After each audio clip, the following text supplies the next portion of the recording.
Hola, bienvenidos a mi canal. Soy Lisbeth Escobar Martínez, estudiante de la Universidad Autónoma de Tlaxcala de la Facultad de Ciencias Económico-Administrativas, de la licenciatura en Contaduría Pública.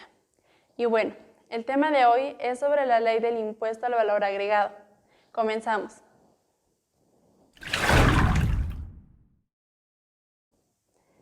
Como se sabe, la ley del impuesto al valor agregado es una carga fiscal indirecta que se aplica al costo final de bienes y servicios como por ejemplo la ropa, los electrodomésticos, los servicios de telefonía y cable y a los alimentos.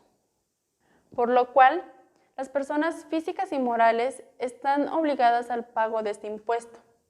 En México, la tasa aplicable para este impuesto es del 16%. Este impuesto se dictaminó en el 2014 y en la frontera norte del país es del 8%. De acuerdo a los antecedentes de este impuesto, inició en enero de 1980, a 3 años del comienzo del sexenio del presidente José López Portillo.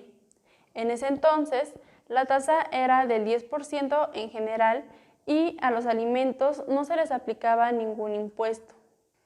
Este impuesto sustituyó directamente al impuesto sobre ingresos mercantiles que tenía la tasa del 4% y otras leyes específicas.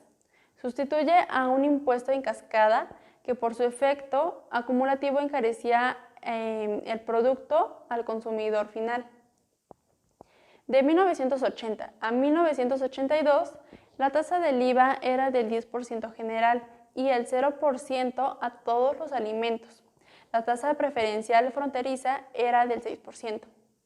De 1983 a 1988 se aumenta la tasa al 15% general, 0% para alimentos no procesados y de consumo popular y el 6% para los demás alimentos y a las medicinas. En el 2010 aumentan en un punto porcentual las tasas en general y también las fronterizas, quedando el 11% y el 16% respectivamente, el 0% para los alimentos y otras actividades señaladas en la ley. En esta ley, desde el 2014, tenemos solamente una tasa general del 10% y del 0% para medicinas. Además de las diferentes tasas en la historia, existen extensiones de impuesto a ciertos bienes y servicios. De acuerdo a la estructura de esta ley, está compuesta por 9 capítulos, de los cuales son los siguientes. El capítulo 1 nos habla sobre las disposiciones generales. El capítulo 2 nos habla de la enajenación. El capítulo 3 de la prestación de servicios. El capítulo 4 del uso o goce temporal de bienes. El capítulo 5 de la importación de bienes y servicios. El capítulo 6 de la exportación de bienes o servicios. El capítulo 7 de las obligaciones de los contribuyentes. El capítulo 8 nos habla de las facultades de las autoridades y el capítulo 9 nos habla de las participaciones a las entidades federativas. Ahora, las principales modificaciones para esta ley son de suma importancia para todos. Entre ellas están las siguientes.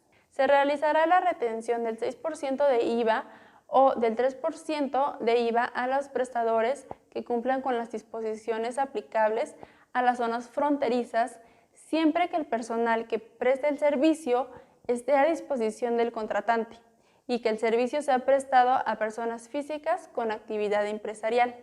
Por otro lado, a partir del 1 de junio del 2020, los residentes en el extranjero sin establecimiento permanente en el país que presten servicios digitales a receptores ubicados en el territorio nacional deberán determinar el IVA aplicando la tasa del 16% sobre las contraprestaciones efectivamente cobradas y pagar a más tardar el día 17 del mes siguiente al que corresponda el cobro de la contraprestación y el impuesto mediante la declaración electrónica.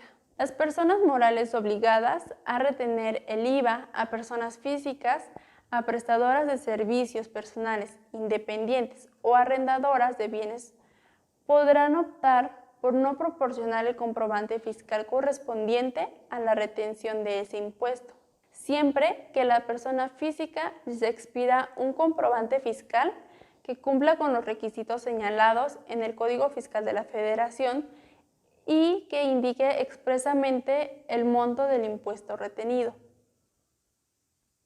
Y bueno, eso es todo por el video. Muchas gracias por verlo. Nos vemos.